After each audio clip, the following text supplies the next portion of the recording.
Graça e paz, bom dia. Mais uma vez, mais uma celebração ao domingo. Espero de fato que o Senhor fale ao seu coração, que você realmente adore ao Senhor, coloque seu coração diante dele, cante a Ele realmente durante o louvor com todo o seu coração. Traga diante do Senhor tudo aquilo que você tem em sua mente, tudo aquilo que você vivenciou essa semana, todas as questões, todas as preocupações, e coloque realmente aos pés do Senhor. E que você consiga se aquietar e ouvir a voz do Senhor em seu coração, ouvir aquilo que Ele tem a dizer, e então você dar uma resposta de vida a Ele. Amém? Pai, em nome de Jesus, nós te louvamos por este dia, pelo privilégio, Pai. Privilégio de lermos a Tua palavra juntos, privilégio de ouvirmos a Tua voz, privilégio de podermos cantar ao Senhor sabendo quem o Senhor é, privilégio de podermos louvar o Senhor como uma resposta, Pai, de quem conhece o Senhor e sabe quem o Senhor é, Pai, e a Sua grandeza, o Seu poder, a Sua glória, Pai. Que em nome de Jesus possamos, Pai, em nome de Jesus, Pai, realmente louvar ao Senhor com o nosso coração e que o Senhor ouça a nossa voz, Pai, e que nós possamos ouvir a Sua voz em nome de Jesus. Amém. Amém? Vamos louvar ao Senhor. Amém?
Teu amor não muda, se o choro dura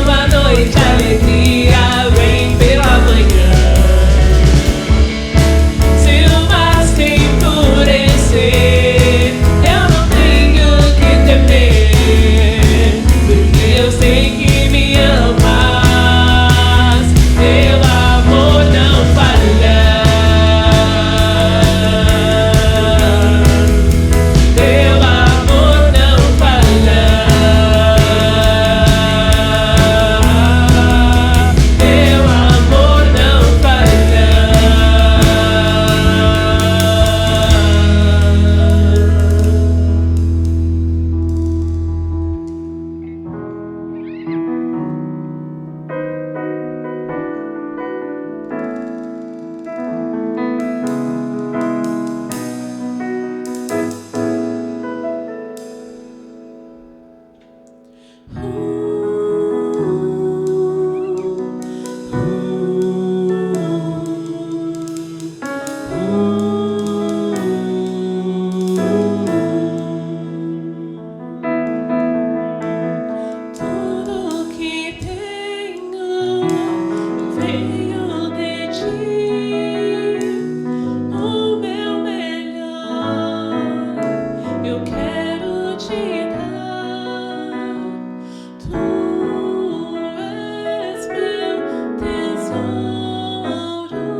verdade no nosso coração, Pai, de que é um privilégio, Pai, podermos te chamar de Senhor, Pai, de te chamar de Pai, de fato, Deus. Que essa seja uma verdade no nosso coração, Pai, de modo que possamos transmitir, Pai, e levar este amor àqueles que estão próximos a nós, Pai. Recebe o nosso louvor, Pai, recebe a nossa adoração, que seja de coração grato, Pai, que seja um louvor verdadeiro a Ti, Pai. No Teu santo nome, Jesus, amém.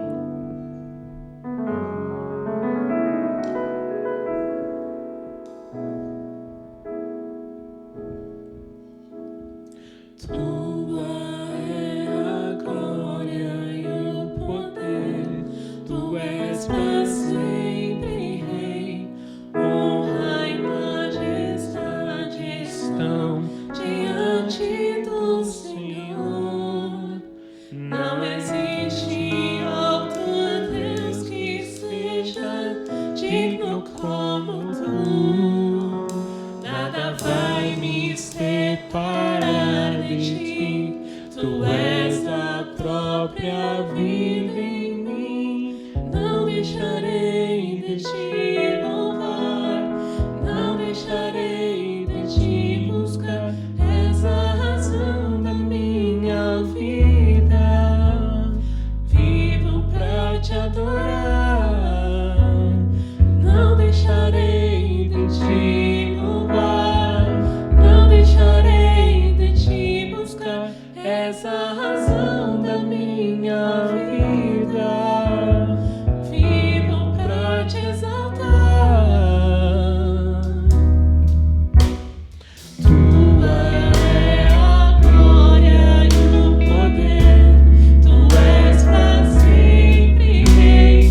Honra e majestade estão diante do Senhor. Não existe outro Deus que seja digno como Tu.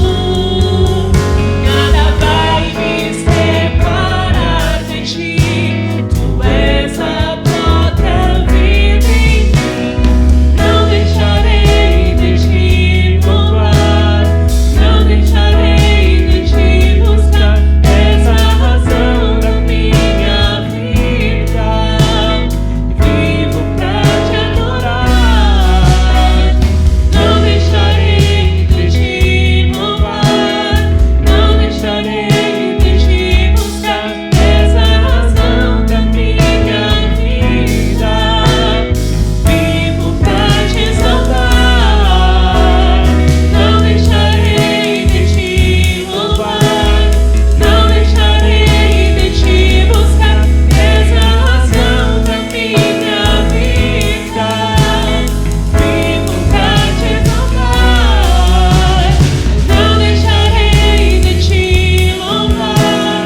Não deixarei de Te buscar. És a razão da minha vida. Vivo pra Te exaltar.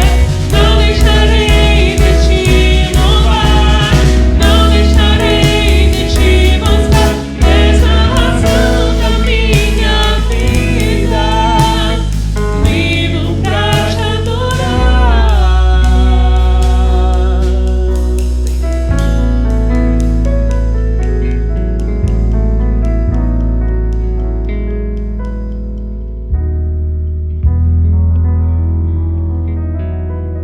Lucas 10, nós vamos ler do versículo 38 ao 42, que diz assim. Todos encontraram? Amém? Diz assim: caminhando Jesus e os seus discípulos chegaram a um povoado onde certa mulher chamada Marta o recebeu em sua casa. Maria, sua irmã, ficou sentada aos pés do Senhor, ouvindo a sua palavra. Marta, porém, estava ocupada com muito serviço. E aproximando-se dele, perguntou: Senhor, não te importas que minha irmã tenha me deixado sozinha com o serviço? Dize-lhe que me ajude.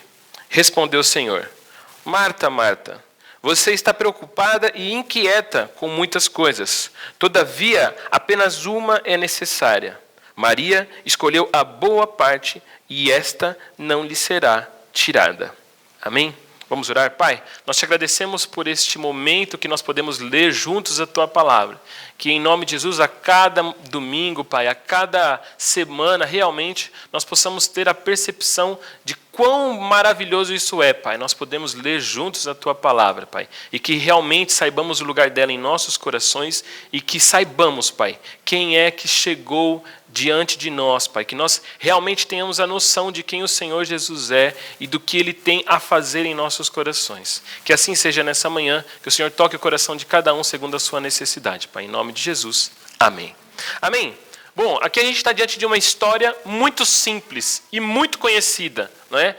Pelo menos no ambiente de igreja, algumas vezes você vai ver até uma brincadeira com relação a essa história, né? Aquelas pessoas que trabalham demais e aquelas outras que, de repente, veem aquele trabalho, aquela preocupação toda dessas pessoas, fala Marta, Marta, né? Olha, cuidado com muito trabalho e tal. Mas essa história, apesar dela ser uma história que parece desconexa de onde ela está, porque, veja, Jesus acabou de contar a história do bom samaritano, né? E se você olhar depois, ele vai falar, no contexto de Lucas, ele vai falar sobre oração. Então, quando a gente vê essa história, né, esse trecho, parece que está desconexo, por que contou simplesmente isso? Né? E a gente, às vezes, olhando para essa história, por causa da nossa realidade de vida, de produção, porque a gente vive numa lógica produtiva, né? Então, assim, não sei se você já passou por isso, mas às vezes algumas pessoas estão sentadas em casa, assistindo TV ou fazendo qualquer outra coisa, e ela fica incomodada de não estar produzindo. Né? Eu estou aqui sem fazer nada, onde já se viu? Né? A gente não sabe muitas vezes como viver o nosso momento de descanso, viver o nosso momento de, como o pessoal chama, né, de ócio. Então, quando nós olhamos para esse texto, a gente também, às vezes, acha Jesus meio injusto. Né? Assim, humanamente falando, a gente fala, poxa, Marta estava dando um trampo, estava fazendo tudo, e Maria não estava fazendo, e Jesus chamou a atenção de Marta. Né? O que acontece aqui? Jesus estava passando, como o texto diz, e Jesus não andava sozinho. Né? Jesus, como um bom Cristo que era, né? E nós como cristãos que o seguimos, não andava sozinho. Então, quando Jesus chegou na casa de Marta, chegou com uma galera. E quando chegou com aquela galera na casa de Marta, Marta ficou feliz porque Jesus estava ali e recebeu eles muito bem. Era costume da época essa hospitalidade. Para um judeu, aliás, a hospitalidade era uma das suas principais características. Receber as pessoas, e, aliás, receber bem as pessoas era uma questão de princípio para um judeu. Bom, para além disso, na época, também era uma questão de muito valor as mulheres servirem bem quando chegasse aquele grupo. Então, Marta estava ali diante de uma recepção de várias pessoas, onde havia uma pessoa importante, e o texto nos diz, né, na minha versão, diz que ela recebeu Jesus em sua casa. O original diz que ela o hospedou. Então você percebe que não era simplesmente um cafezinho, Jesus estava simplesmente para um momento de passagem. Era uma estadia que tinha um certo tempo e existia um certo, vamos dizer assim, um certo trabalho a ser exercido para suprir as necessidades. Né? Era costume que as mulheres fizessem esse trabalho e era costume que se fizesse bem. Aliás, era de bom tom que se fizesse bem esse serviço. Outra questão que era costume da época era que as mulheres não eram discípulos, não tinham rabinos. As mulheres não tinham seus mestres. Algumas, em alguns lugares, até poderiam ouvir, mas não era costume que uma mulher se posicionasse como discípulo. E quando nós olhamos esse texto que diz que Maria sentou aos pés de Jesus, isso aqui não é algo que está aqui por acaso. Esse era um posicionamento de alguém que era discípulo de alguém. Era costume, nessa época, e aliás, em muitos contextos ainda de quando alguém senta, dependendo do lugar onde essa pessoa senta, ela tem uma autoridade. Nesse tempo, os mestres sentavam para ensinar e os seus discípulos, né, os seus seguidores, sentavam então ao seu entorno e próximos a ele. A expressão aqui no original diz que Maria sentou ao lado de Jesus, sentou aos pés e ao lado de Jesus, bem próximo, para ouvir o que ele tinha a dizer. Bom, tinha uma galera, Marta estava trabalhando, fazendo arroz, fazendo feijão, fazendo um monte de coisa, porque tinha bastante gente, né? Imagino eu, que logicamente não tinha arroz e feijão, mas se fosse o nosso tempo, era o que nós faríamos. Né? Põe, como diz, né, o ditado, põe água no feijão, porque o convidado trouxe mais convidados. Então, quando chegou aquela... Marta começou a trabalhar cada vez mais. Maria se assentou aos pés de Jesus para ouvi-lo. Então, Marta, diante daquela situação, falou assim: Jesus, eu estou aqui ralando. O Senhor não te importas? A expressão diz: o Senhor não te importas? Você não se preocupa que eu estou aqui trabalhando, fazendo o que é nosso costume, né? Isso é briga de irmãos, né? De irmã mesmo, né? Ah, mãe, eu já varri toda a casa. Ela ficou sentada o dia inteiro assistindo televisão. Essa é a briga normalmente dos irmãos e das irmãs, né? Então, veja, ela falou assim: o Senhor não se importa que eu fiz tudo o que eu fiz e ela está aí sentada sem fazer nada? Manda ela me ajudar. Então Jesus olha para Marta e, se eu e você esperávamos que ele falasse: realmente, Maria, você está de brincadeira. Nas nossas casas, talvez é o que nós diríamos: Margarete, a Beth já tem uma realidade um pouquinho lá em casa, né? Não nesse contexto, talvez, mas assim, Beth, puxa, a Margarete já varreu a casa, já passou pano do chão, já lavou a louça, e você não vai estar aí lendo a Bíblia ainda? Fazendo devocional ainda? Esse devocional não acaba nunca no dia de faxina, né? E aí Jesus, então, vai na contramão. Ele diz: Marta, Marta, você está preocupada com muita coisa, e você está inquieta, está se agitando por muita coisa. E aí Jesus diz algo que é o que justifica esse texto. Ele diz: olha, apenas uma coisa importa. E a Maria escolheu a boa parte, e isso não lhe será tirado. Ou você também pode ler esse texto da seguinte forma: e eu não vou mandar ela sair daqui agora.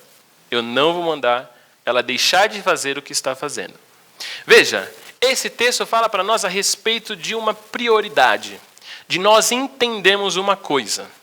Muitas vezes a gente recebe alguém em nossa casa, e esse hóspede chega, e com certeza nós que queremos ter uma boa reputação de um hospedeiro, né, de alguém hospitaleiro, nós queremos servir da melhor forma. E você quer um café? Você quer uma água? Às vezes a pessoa já falou que não quer, mas não, você quer? Eu busco, eu faço. E a gente vem: não, senta aqui, pega aqui, não, senta ali que é melhor. Não, levanta, liga a TV. E a gente fica incomodado pela pessoa.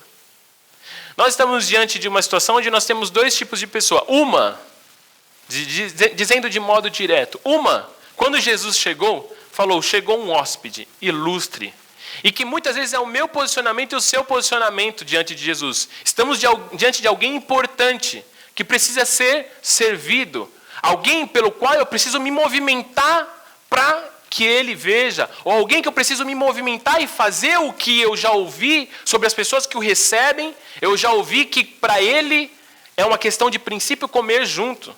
Inclusive, há quem diga que houve uma pregação dele em que ele diz que ele é o pão da vida.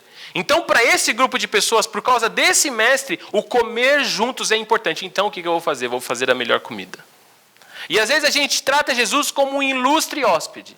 Mas quando a gente olha para Maria, que também morava na casa, a gente tem uma outra sensação. Que quando Jesus chegou, ela falou assim: chegou aonde eu vou me hospedar. Nós estamos diante de duas pessoas que percebem o valor de Jesus, mas, como já foi dito hoje, se posicionam de maneira diferente diante de quem chegou. Porque se eu e você não entendemos quem Jesus é, nós corremos o risco de deturpar a ordem das coisas. Porque, veja, aqui nesse texto nós temos uma lição muito importante. O trabalho não define o servo, mas a obediência define o servo.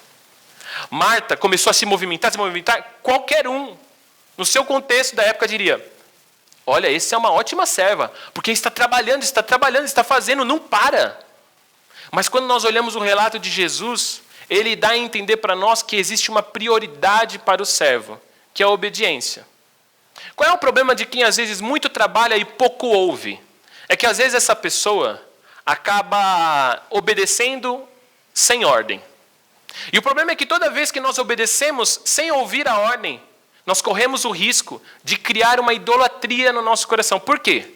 Porque toda vez que eu obedeço algo sem ordem, ou seja, eu faço um trabalho sem que eu tenha recebido uma ordem, eu crio uma ordem no meu coração e passo a achar que aquilo é a ordem.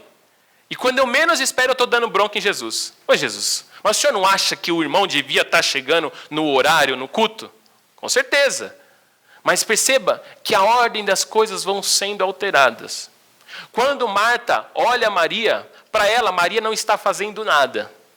Mas quando Jesus olha para Maria, a sensação que nós temos é de que Maria estava fazendo tudo que ela tinha que fazer. O relato de Jesus nos deixa claro que Maria estava fazendo tudo. Por quê? Porque Maria estava mais preparada agora para obedecer a Jesus do que Marta, que sequer ouviu o que era necessário. Pense o seguinte, imagine que você está lá na sua casa e você contrate uma pessoa para fazer a limpeza semanal, quinzenal, não sei, a faxina. Aí você chega a pessoa, ó, tudo bem, ó, eu preciso que limpe ali. As mulheres normalmente, os homens, não sei se os homens têm essa prática, mas lá em casa, às vezes, a moça que limpa lá, eu falo para ela, ô Gil, não precisa ir lá, ou precisa, faz ali, não.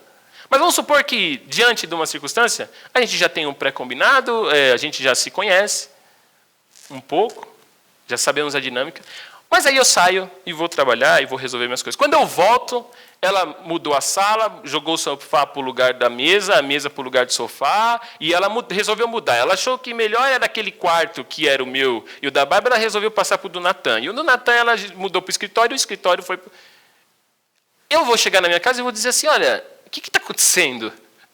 Porque o que define um bom, vamos falar no nosso contexto, um bom funcionário, não é se ele faz aquilo, não aquilo que não foi pedido com base na ordem que já estava predisposta, mas aquele funcionário que fez um monte de coisa. Eu lembro de uma vez, a gente teve um exercício na escola, e a professora falou assim, hoje nós vamos ter uma prova, ela falou assim, deu um susto na galera, né? Uma prova de interpretação de texto. Aí todo mundo, beleza. E fazer prova, não lembro muito bem a proposta. Ela falou assim, então está aí a prova. Aí tinha 10 questões. A primeira questão era assim, tinha 10 indicações. A primeira era assim, leia a prova inteira antes de começar. Só que ela tinha proposto que quem terminasse primeiro e melhor ganhava lá um prêmio.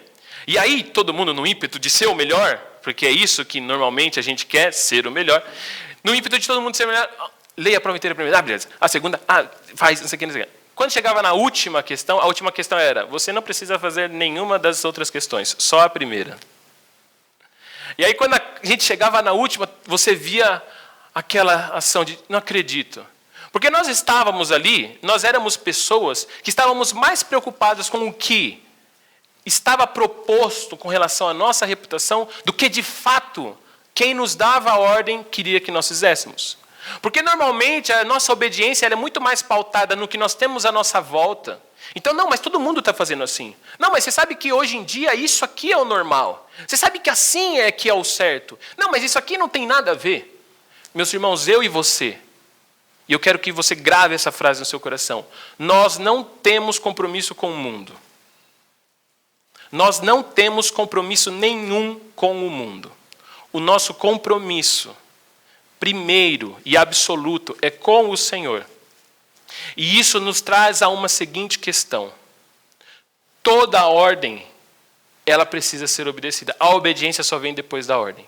Quando nós olhamos para esse texto, nós percebemos que é o seguinte, Marta, diante da situação, existia um contexto da época. Existia uma realidade daquele tempo. Então Marta resolve responder à realidade do tempo. Quando? Na verdade, quem estava na casa dela agora era o rei de um novo reino. Um rei de um reino onde as coisas eram diferentes. Inclusive, um reino onde as mulheres poderiam agora ser discípulas. Mas Marta estava preocupada e conhecia muito bem o seu tempo. E estava preocupada com a sua reputação. Estava preocupada com o serviço. E isso nos traz a uma compreensão, meus irmãos, que nós cristãos, com o passar dos anos, nós esquecemos. O serviço vem depois da adoração. Você sabe que no Antigo Testamento, a palavra que normalmente para o português é traduzida para adoração é prostrar-se. Quando Jesus chega, a impressão que nós temos no texto é de que para Maria não fazia sentido fazer qualquer outra coisa que antes não fosse sentar aos pés de Jesus. Toda a nossa vida com Deus e no reino de Deus começa com uma coisa: adoração. E a adoração não é o ato de simplesmente nós irmos à igreja e ficarmos cantando e cantando em voz alta. É também, mas não é só. Não é só o ato de nós nos ajoelharmos e colocarmos a nossa cara no chão mesmo, mas é também. O problema é que muitas vezes a nossa adoração, ela é muito mais voltada para a nossa conveniência. Isso aqui me é conveniente. Então quer dizer que eu não posso orar ajoelhado, eu não posso orar deitado na sua cama? Você pode. Mas a grande questão é outra. Se o mestre, se o Senhor disse para você orar deitado na sua cama. Porque a adoração não diz respeito a mim ou a você. A adoração diz respeito a quem vai ser adorado. E aí nós precisamos saber como ele quer ser adorado. Você sabe que muitas vezes o louvor, o nosso posicionamento, né, de louvar ao Senhor, e isso eu digo por uma questão pessoal mesmo, a gente atrela muito a nossa personalidade. Não, mas eu sou uma pessoa tímida, eu não canto em voz alta, eu não faço. Eu entendo, porque eu também sou uma pessoa muito sistemática. Mas tem horas que o Senhor está dizendo para mim, olha, agora eu quero que você ore de joelho. Eu quero que você cante com os seus lábios. Porque se você pegar todo o Antigo Testamento, que é a nossa base de culto, que é onde nós tiramos as maiores lições de adoração, você vai ver pessoas ali, Davi era alguém que ora estava cantando, ora simplesmente estava tocando para que os espíritos maus saíssem de Saul, ora ele estava dançando, ora ele estava pulando. E aí uma pergunta que eu faço para mim também, qual foi a última vez que a gente pulou diante do Senhor? Aí você pode se perguntar, mas isso é necessário? Eu não sei, você perguntou para o Senhor? Que era o mesmo problema de Marta. Marta estava fazendo um monte de coisa e praticamente Jesus disse assim para ela, Marta, você me perguntou se precisava de tudo isso? Uma vez, o meu pai foi comer na casa do Alan. Vou contar uma história para vocês. E o Alan, para quem não sabe, o Alan é um ótimo cozinheiro. Um ótimo cozinheiro. Se tornou, com uma mentoria da minha... Estou brincando, mentoria nenhuma, eu só vou lá e como de bom o que ele faz. Mas a Bárbara, tem semanas que a Bárbara ora, Senhor, que o Alan me convide essa semana para ir lá comer. Então, assim, eu peço que você, eu aconselho que você tenha essa oração também, que você vai ter uma ótima experiência. Mas um dia meu pai foi lá, e meu pai, para quem não conhece, é um cara meio Jesus, assim, meio simples no comer. E o Alan, ele faz umas coisas que você nem sabe o nome. E apareceu lá. Aí meu pai foi lá comer, eu não estava, eles contaram. E aí o Alan fez um negócio de cebola. E cebola é uma coisa que meu pai, por exemplo, você tem noção, ele pede na pizza, mas tira quando chega, porque eu fico gostinho, mas ele não gosta da cebola, é uma coisa... E aí quando o Alan colocou a mesa, colocou os negócios, tinha um negocinho com cebola. Quando ele pôs, meu pai falou, o que é isso aqui? O Alan falou, cebola. Ele falou, não, isso aqui não precisa, que ninguém gosta. Isso aqui não precisava. Quase que dizer assim, olha, é melhor você ter esperado eu chegar para me perguntar, né? Veja, logicamente que esse é um exemplo claro de que nós queremos receber as pessoas muito bem. E isso é um privilégio. E isso, sim, é um princípio cristão também. Mas o que eu estou falando hoje não é a nossa recepção às pessoas, não é o nosso serviço às pessoas. O que eu estou falando hoje é sobre o que vem antes disso. A nossa adoração, o nosso serviço ao Senhor. Se eu fizesse uma pergunta aqui, como ontem eu fiz, nós tivemos uma reunião ontem, e eu fiz uma pergunta, qual você acha que é a prioridade da igreja? E normalmente, para os cristãos de mais tempo na igreja, a resposta é a seguinte, a prioridade da igreja é salvar vidas. E por muito tempo essa foi a minha resposta também. A prioridade da igreja é alcançar pessoas. Mas quando nós olhamos para a palavra, meu irmão, nós descobrimos que essa não é a prioridade da igreja. A prioridade da igreja é adorar a Deus. Porque, consequentemente, quando eu adoro ao Senhor, consequentemente, e quase que involuntariamente, eu vou servir as vidas. O nosso relacionamento com as pessoas, ele vem depois do nosso relacionamento com Deus.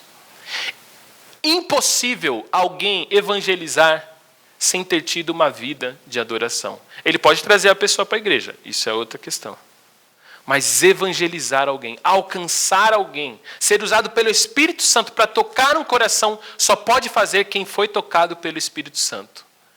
E ser tocado pelo Espírito Santo só acontece com aqueles que buscam tocar o Espírito Santo. Esse é um princípio da adoração. Esse texto, essa história de Maria e de Marta nos fala sobre isso. Diante de quem nós estamos?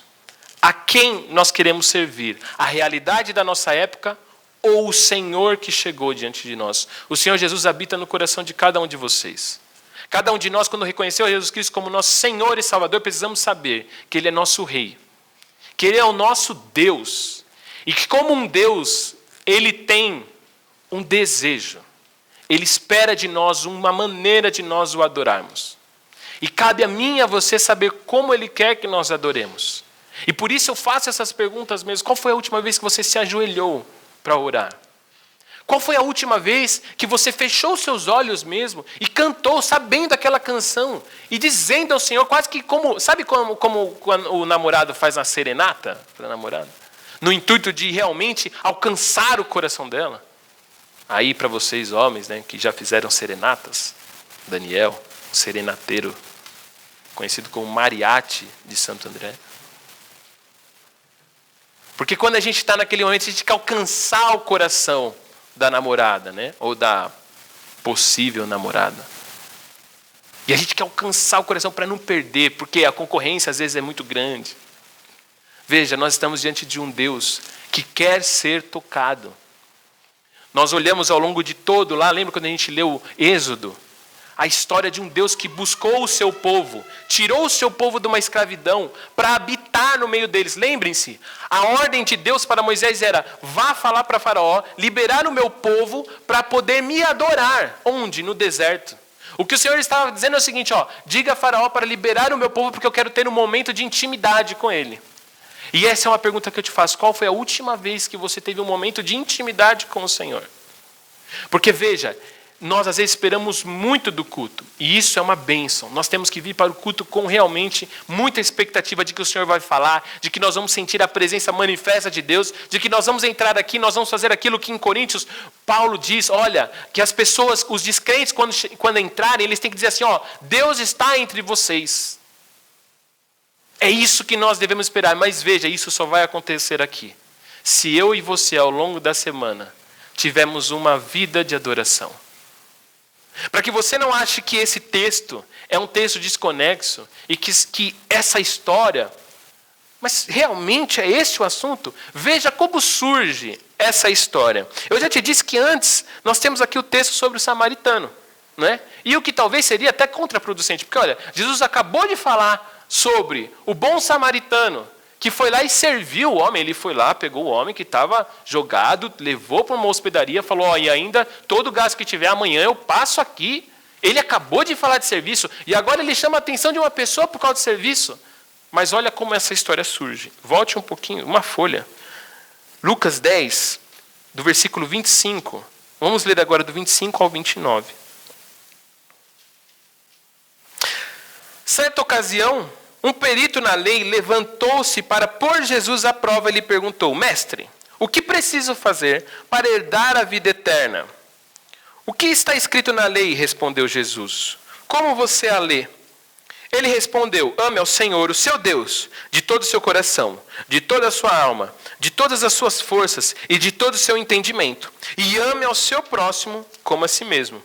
Disse Jesus, você respondeu corretamente, faça isso e viverá. Mas ele, querendo justificar-se, perguntou a Jesus, quem é o meu próximo? Toda essa história, tanto a do samaritano quanto a de Marta e Maria, surge por uma questão. Como eu faço para herdar a vida eterna? Ou, no contexto judaico, como eu faço para adentrar o porvir, o momento em que Deus enviará o Messias, o Rei, que restaurará Israel como nação? Ou para nós, como eu faço para entrar no reino de Jesus Cristo, no reino dos céus? E aí aquele homem, e Jesus responde para ele, olha, como que você entende as Escrituras? E ele diz, olha, em primeiro lugar, ame a Deus de todo o seu coração, com toda a sua força, de todo o seu entendimento. Revelando que a adoração pressupõe conhecimento. O que Maria estava fazendo aos pés de Jesus era conhecendo o que Jesus tinha a dizer. Só então ela poderia ter um serviço muito melhor. Qual é o problema? Que muitas vezes nós chegamos à igreja, ou mesmo estamos há um tempo na igreja, e agora esquecemos qual é a nossa prioridade. Então passamos a trabalhar,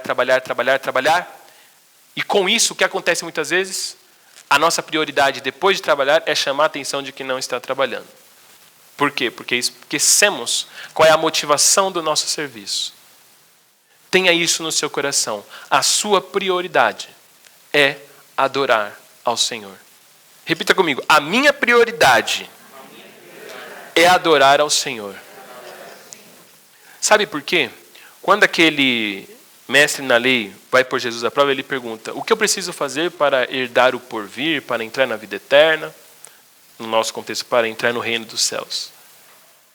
E aí Jesus pergunta para ele sobre o que ele entende das Escrituras, e ele diz: olha, ame ao Senhor teu Deus de todo o seu entendimento, de todo o seu coração, com toda a sua força, ok? Ou seja, a nossa adoração pressupõe nós conhecermos a palavra. A nossa adoração espera que nós nos ajoelhemos, oremos, falemos ao Senhor. Não é à toa que agora o próximo texto, depois sobre Marta e Maria, nós vamos ver Jesus falando sobre oração. Ele fala com toda a sua força. A adoração não é algo mental, simplesmente. É também. Mas a adoração é algo corporal. Tem um autor de um livro que ele fala a respeito sobre disciplinas espirituais, e ele diz o seguinte: que aquele que busca adorar ao Senhor aprende algo que lendo eu achei difícil, mas de fato é algo que nós podemos viver. Ele fala: aprende a manter o seu interior quieto, enquanto o seu exterior trabalha. E nessa quietude do seu coração, ouve a voz do Senhor. O que ele está dizendo é o seguinte: que nós somos capazes de viver a nossa vida, as nossas obrigações, mas o nosso coração estar como Maria, assentado aos pés de Jesus. Enquanto eu estou trabalhando, fazendo as minhas coisas, o meu coração está: Senhor, mas o que o Senhor quer que eu faça agora? Qual é o problema? Que muitas vezes o nosso exterior está trabalhando e ele invade o nosso interior. E quando a gente vê, vai pôr a cabeça no travesseiro. O momento que nós não podemos fazer nada e tudo que nós podíamos fazer, na sua completa ação, de fato, era falar: Senhor, muito obrigado. Senhor, eu te louvo por tudo que o Senhor fez. Mas o que a nossa cabeça faz quando deita no travesseiro? Bom, amanhã eu preciso pagar aquela conta, eu preciso ir atrás disso, eu preciso... E o Senhor está dizendo para mim e para você: olha, uma coisa só importa. E essa boa parte, quando escolhida, ela não é tirada de você. Ninguém e nada, nenhuma preocupação, nenhuma inquietação vai tirar você dos pés de Jesus, quando você entender o que você precisa. Porque aí é que nós conhecemos aquela paz que só o Senhor dá. Porque estamos sim com contas para pagar, estamos sim precisando de um funcionário novo, estamos sim precisando resolver o problema na empresa, estamos sim com um chefe novo que a gente não sabe o que vai acontecer, mas o nosso coração está com Maria, assentada aos pés do Senhor. Estamos sim com um filho pequeno, com mudança, com casa nova, com contas novas, com questões novas, mas o nosso coração está quieto, ouvindo o que o Senhor tem a dizer.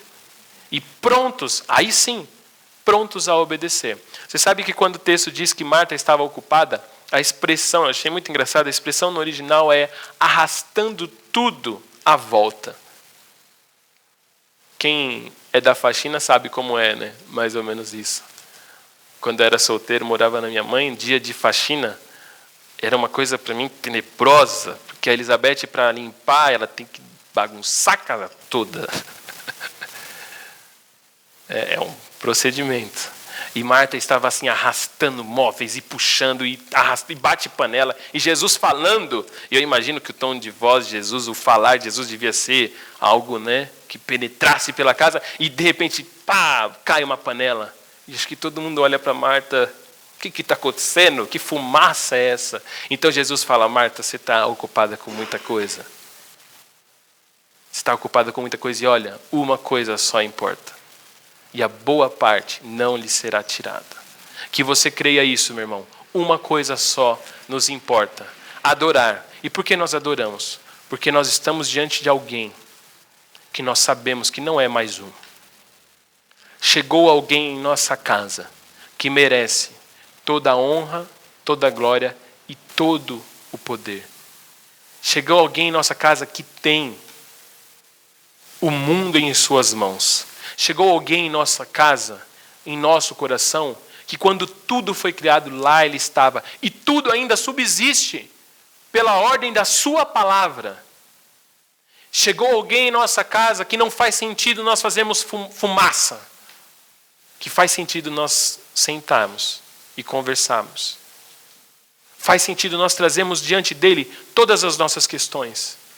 Faz sentido nós trazermos diante dele tudo, os nossos pecados, as nossas dificuldades, os nossos anseios, e pôr tudo diante dele e falar: Senhor, o que eu faço? Que eu e você tenhamos um coração assim, quieto diante do Senhor, para ouvir, para depois obedecer. Lembre-se disso, o serviço ao próximo vem depois da nossa adoração. E hoje é um dia especial por isso, porque hoje nós celebramos a cruz, celebramos a ressurreição de Jesus Cristo, celebramos o corpo e o sangue de Jesus. E é por isso que nós o adoramos, porque nós já sabemos o que ele fez por nós. Nós estávamos fadados ao inferno, nós estávamos entregues a uma vida de total desconexão com o Senhor. Porque todos nós estamos destituídos da glória de Deus, mas pelo sangue do Cordeiro, imaculado e eterno, e pelo corpo dele rasgado na cruz, que em simbologia rasgou o véu de cima a baixo no templo, agora nós temos acesso direto ao Senhor. Agora nós podemos de fato e de verdade, em nossa mente, em nosso coração e com o nosso corpo, nos ajoelharmos, nos aquietarmos, nos assentarmos aos pés daquele que é o único digno de toda adoração. Tome cuidado para você não se assentar, não adorar a um Deus que não seja esse.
está sendo